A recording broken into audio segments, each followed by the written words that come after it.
opinionated, we often, whether she's a politician or not, whether she's in a private firm or not, we often refer to her, oh, she has balls. I don't know if you've encountered this term or this sentence about women. And whenever I hear that, I cringe, mainly because um, even if women have had significant strides in terms of political participation, relatively speaking, to say or to compare a woman's strength with man's anatomy tells us that the measure through which we attribute strength is still that of a man's anatomy, no? So, and that tells you that we have a long way to go. Okay? So, yeah, this research is something that Dr. Elma Laguna, the current director of the UP Population Institute, uh, we did this together back in, I think, 2021. And we're actually updating it. Later, I'll tell you more about what we're going to do. So, yeah. Can we proceed, please? Next slide. Yeah.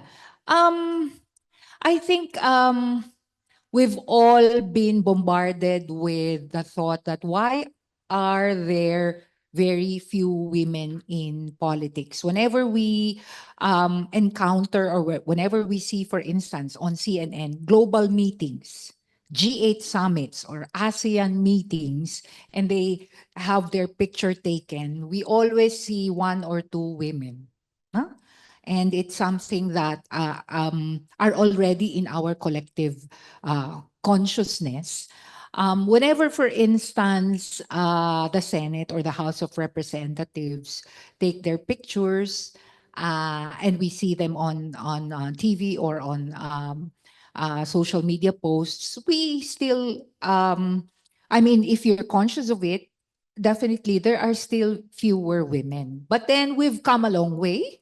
I mean, relatively speaking. But then the sad part is that whenever there is a sauna and there are pictures of women, we often refer to the clothes they wear, no?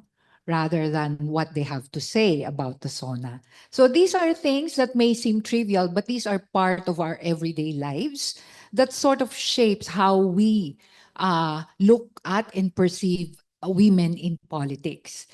Um, there is the discussion that I'm going to um, uh, narrate today is actually about the case for women's inclusion in formal politics. I'd like to first deal with why women should matter in politics, and then the Philippine context, and then I move forward with what are the challenges or barriers to women's entry to formal politics and ways forward. Okay? Next. So, why should women participate in politics? There are various reasons that women that of ascribed or discussed by people who study women's participation in politics. One is that democratic imperative, meaning if you call yourself a democracy, if a country calls itself democracy, especially in the Philippine context, we are Asia's first democracy, then we necessarily have to abide by the term. And if women comprise half the population, then they should be represented in decision-making bodies. No? So that's the democratic imperative. Next would be the development outcomes. Studies indicate, these are various studies, no? This is not just one, no? Indicate and these are studies from different countries all over the world, indicate that when women have some sort of a critical mass or are in formal politics, they tend to advocate or create programs and policies that have to do with social welfare, policies that are would accrue to development outcomes. And they normally, for instance, when they deal with the government budget, they normally put in more allocation for those that have to do with social welfare. So that's the second imperative on why women should be in formal politics. Third is for its symbolic value, no? Meaning to say, when a young woman or a girl sees women in leadership positions, they tend to um, aspire, no? They tend to model their goals in life vis-a-vis what they see on TV screens, what they see in the country's political life. I don't know if you remember the famous picture of Kamala Harris, in which there was a young girl, African American girl, looking at her when she was nominated as the Democratic Party candidate back in the last year, no, during the 2024 Democratic Conventions. And that's something that will eventually bode well for societal outcomes, no? Because as we said, women have their rightful place in formal politics. When I say formal politics, normally it refers to electoral politics. Okay? Next. Yeah. The fourth imperative would be women in decision making. More women in decision making is part of our normative commitments to international human rights instruments. For instance, the Convention on the Elimination of All Forms of Discrimination Against Women, or the CEDAW, which has been localized by the Magna Carta of Women in 2009, in which there are provisions mandating that at least that women should at least form 50% of decision making in all spheres of government. And then, of course, the SDGs, no? We before SDGs, we have the MDGs, and now SDGs. We are very gung-ho about it. NEDA has been implementing that, we implementing programs and advocating to other government agencies that we should at least try our very best to abide by the standards set by the SDGs, and of course the 1987 Constitution. Why is the 1987 Constitution important? Because the 1987 Constitution actually, unlike other constitutions, no, emphasized the role of women in nation building. Why is this the case? Why is our Constitution very specific? Because when our Constitution was drafted, we have already signed on the CEDAW and previous human rights instruments that sort of shaped some provisions of the 1987 Constitution. Secondly, a lot of women activists were part, no, of the struggle against the Marcos Sr. dictatorship, such that when we redemocratized back in 1986, their demands had to be accommodated, mainly because when they were fighting the Marcos dictatorship at that in the 70s and early 80s, they were already demanding gender equality. But then what happened was that their male comrades, and these are the stories, no, said that let us first focus on the ouster of Marcos.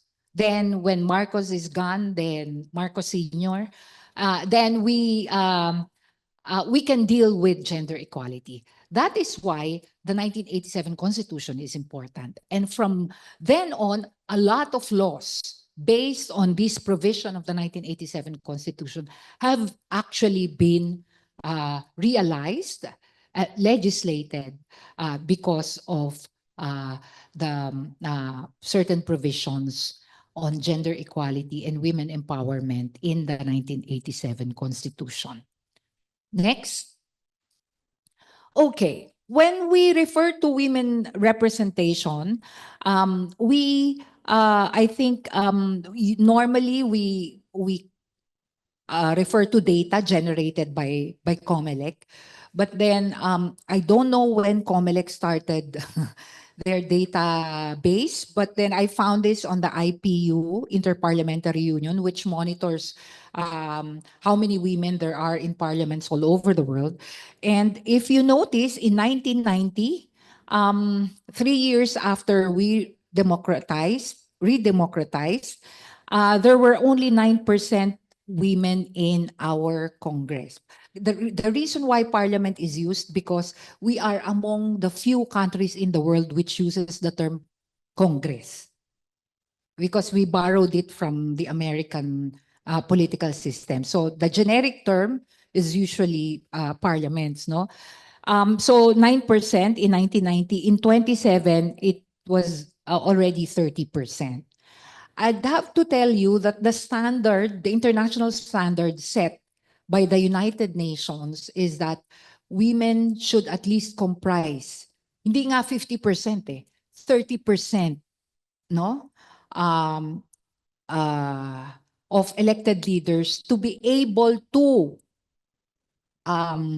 make a difference, to overcome the dominance of men so that they are able to make a difference in terms of policies. They have to form this critical mass, 30% lang. And in 2017, we've sort of reached that, no? Next. Okay, in the 2022 elections, however, we sort of regressed a bit. So these are what came out, no? In the Sangguniang Panglungsod and Bayan, for instance, 76% pa din yung male and 24% female vice mayors. So it's almost 70 to 80%, and then 20% plus yung female, no? So very few women, no, elected officials. And that's something that we still really have to work out, no? Even if relatively speaking, we've come a long way nga, kasi 9% lang nung 1990. Next. So why is it, I mean, even if we have women in politics, there are,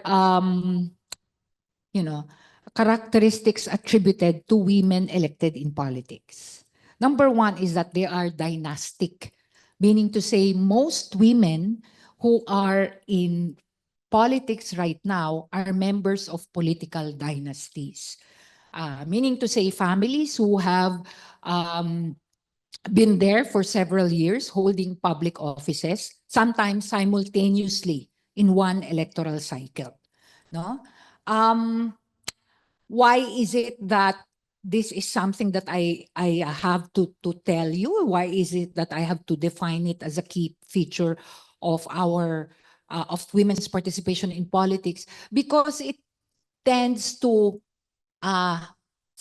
dilutes the agency of women to enter politics. No, if you, for instance, conceive of political families as patriarchal, no, it means that it's not their joint politics, not of their own volition, but because the family patriarch must have told them to do so. And so the common perception is that they are bench warmers, meaning they're there just to sit out the term of somebody else.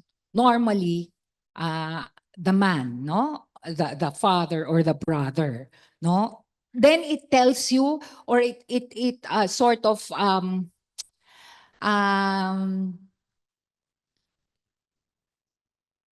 informs or shapes public perception of women in politics as something that is not serious. Meaning they're serious. They're just there to act as bench warmers, no?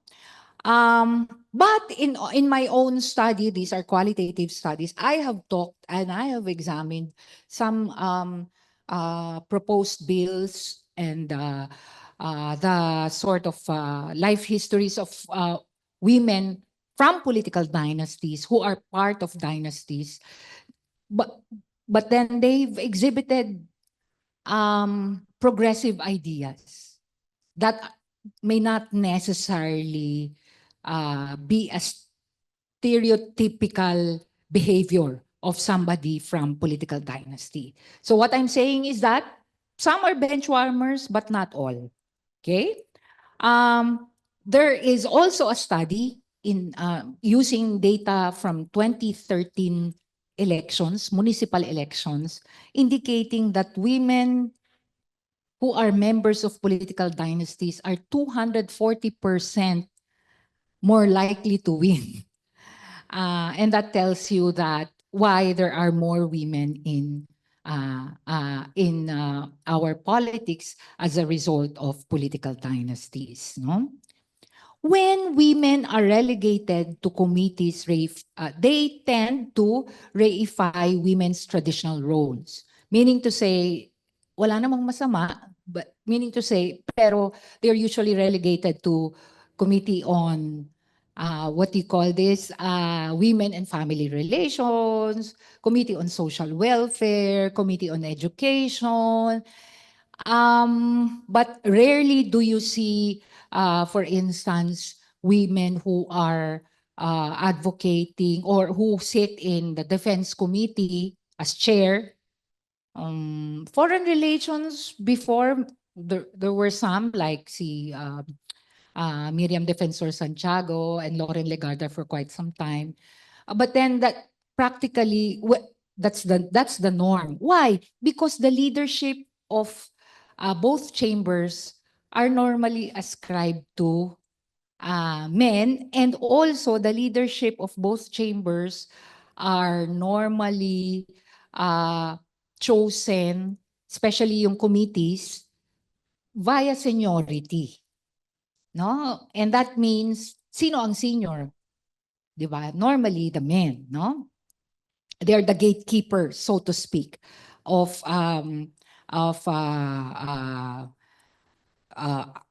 in appointing officials of each chamber. Next. The gender gap in terms of participation of women in politics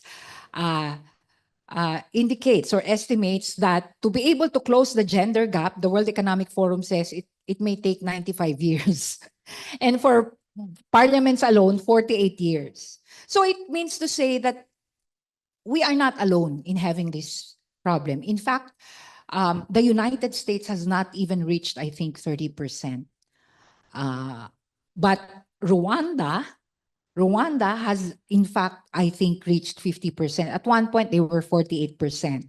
Because I think the UN practically did the constitution of Rwanda. No? Okay, next.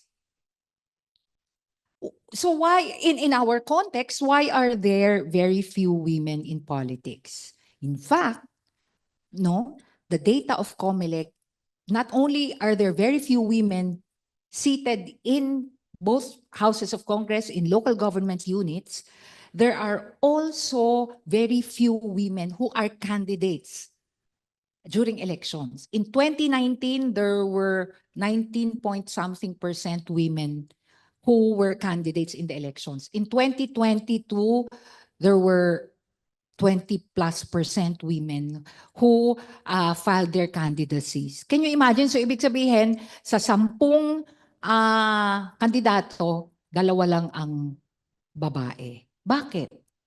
Bakit kaya? I attribute it to um, having weak political parties. If we have weak political parties, we cannot even begin to think about increasing the political participation of women. In most mature democracies where they have strong political parties, it's easier to sort of address compliance to certain gender quotas, to increasing the participation of women, because you have political parties as gatekeepers. You cannot do that if your gatekeepers are political dynasties. Okay?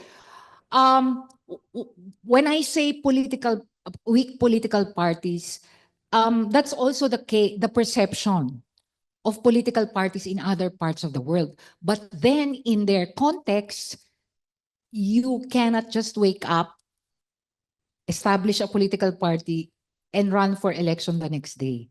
It means, like for instance, Donald Trump had to be nominated by the Republican Party, even if he is already Donald Trump.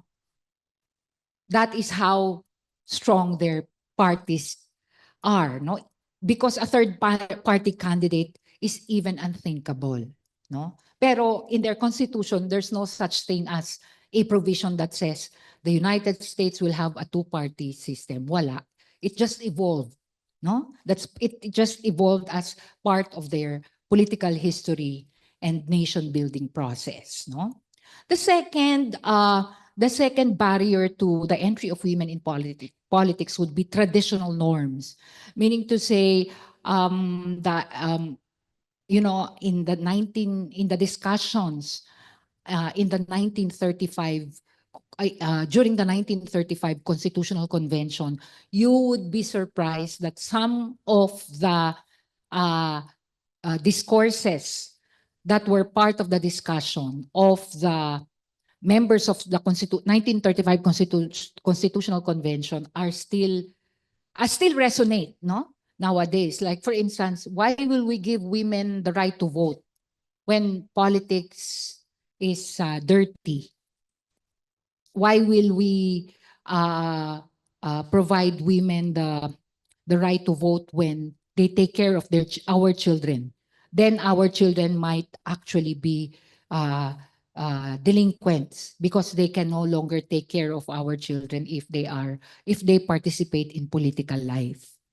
So yeah, but then luckily, what the convention states is that the Philippine Congress should legislate suffrage, but then the condition is that there has to be 300% women who should be 300 more than 300,000 women who should vote for the right to suffrage. And lo and behold, more than 400,000 women voted that we should have a rightful place in politics. No? Third would be electoral system, meaning first past the post.